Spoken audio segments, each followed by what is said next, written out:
Okay guys, പിന്നെ ഇന്നെന്താ വിഷയം നമ്മുടെ? ഇന്നത്തെ നമ്മുടെ സബ്ജക്റ്റ് ഹൈറാർക്കിനെ കുറിച്ചിട്ടാണ്. Very good. എല്ലാ മേഖലയിലും ഹൈറാർക്കി ഉണ്ട്. ആ, അപ്പോൾ നമ്മുടെ മേഖലയിലെ ഹൈറാർക്കിയെ കുറിച്ചിട്ട് എന്താണ് പറയാനുള്ളത്?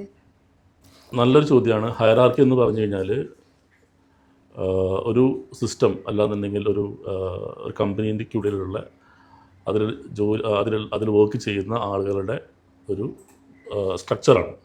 ഓക്കെ, അപ്പോൾ അതിൽ ഓരോരുത്തരും അവരുടേതായ ജോലി ചെയ്യുന്നു.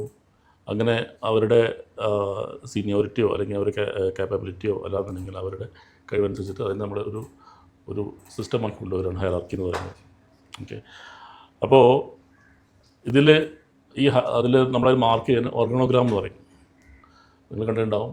അതിൽ ടോപ്പിൽ ആളുണ്ടാവും, അയാൾ ഡിവൈഡ് ചെയ്ത് ഓരോ സെക്ഷനായിട്ടും ഓരോ സെക്ഷനെ മാനേജ് ചെയ്യുന്ന ആൾക്കാരുണ്ടാവും. ആ മാനേജേഴ്സിൻ്റെ മാനേജ് ചെയ്യുന്ന വേറെ ആൾക്കാരുണ്ടാവും. അങ്ങനെയാണ് മേലോട്ട് പോവുക. സോ നല്ലൊരു കോൺസെപ്റ്റാണത്. കാര്യം എന്ന് വെച്ച് കഴിഞ്ഞാൽ ഒരു പ്രൊഫഷണൽ ഫീൽഡിൽ എല്ലാവരും ഡിസിഷൻ മേക്കേഴ്സാണ്. ഓക്കെ, കാരണം അങ്ങനെ ഡിസിഷൻ മേക്കേഴ്സ് ആകുമ്പോഴാണ് അവർക്ക് അവരുടെ പിന്നെ ക്രിയേറ്റിവിറ്റി, നമ്മൾ പ്രത്യേകിച്ച് ഞാൻ നമ്മുടെ ഫീൽഡിനെ കുറിച്ച് പറയുമ്പോൾ നമ്മൾ ക്രിയേറ്റിവിറ്റി എന്ന് പറഞ്ഞാൽ നമ്മൾ ഓരോ സമയത്തും ഡിസിഷൻ എടുത്തുകൊണ്ടാണ് ആ പ്രൊഡക്റ്റ് ഉണ്ടാകുന്നത് അല്ലേ.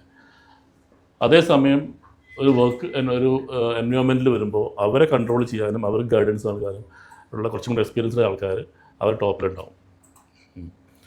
അപ്പോൾ അങ്ങനെ പോകുമ്പോൾ ഇപ്പോൾ ഒരു ബേസിക് ലെവലിൽ പറയുകയാണെന്നുണ്ടെങ്കിൽ ആദ്യം ഒരു ജൂനിയർ ഡിസൈനറായിരിക്കും ഉണ്ടാവുക. ആ ജൂനിയർ ഡിസൈനർ മേലെ ഒരു സീനിയർ ഡിസൈനർ ഉണ്ടാവും.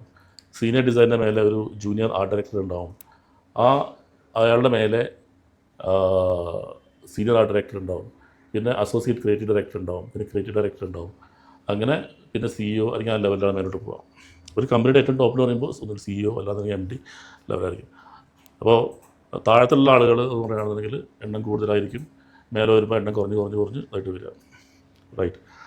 അപ്പോൾ ഈ താഴത്ത് വരുന്ന ആളുകൾക്കും അവരും കരുതുന്നതെന്ന് വെച്ചാൽ നാളെ എനിക്കിങ്ങനെ പ്രൊമോഷനായി അല്ലെങ്കിൽ ഇൻക്രിമെൻ്റായി പ്രൊമോഷനായി ഞാനിങ്ങനെ മേലോട്ട് കയറി വരും. അപ്പോൾ ഇപ്പോൾ ഞാൻ കിട്ടുന്ന എക്സ്പീരിയൻസ് അല്ലെങ്കിൽ ഇപ്പോൾ ഞാൻ വേറെ ആളുടെ ഗൈഡൻസിലാണ്. അപ്പോൾ ആ ഗൈഡൻസ് എങ്ങനെ കിട്ടുന്നത്? ഗൈഡൻസ് എന്ന് പറഞ്ഞാൽ മേലുള്ള ആൾക്കാർ അവർക്ക് കുറച്ചും കൂടി എക്സ്പീരിയൻസ് ഉണ്ടാവും. ഓരോ സിറ്റുവേഷൻസ് ആയിട്ടും വർക്കായിട്ടും അവർ കുറച്ചും കൂടെ ആ പ്രൊഫഷണൽ എക്സ്പീരിയൻസിൽ നിന്നാണ് ഞാനും പഠിക്കുന്നത്. അപ്പോൾ അതുകൊണ്ട് ഞാനും ഓരോ സിറ്റുവേഷൻസും ഹാൻഡിൽ ചെയ്യാൻ എനിക്ക് പറ്റും, അല്ലെങ്കിൽ ക്ലയൻസിനെ ഹാൻഡിൽ ചെയ്യാൻ പറ്റും. അല്ലെങ്കിൽ എൻ്റെ വർക്കുകൾ എൻ്റെ പെർഫോമൻസ് നന്നായി വരുമ്പോൾ സ്വാഭാവികമായിട്ട് ഞാൻ ഈ പറഞ്ഞ ഹയറാർക്കി കൂടെ മേലോട്ട് വരും അല്ലേ? അങ്ങനെയല്ലേ വരുന്നത്?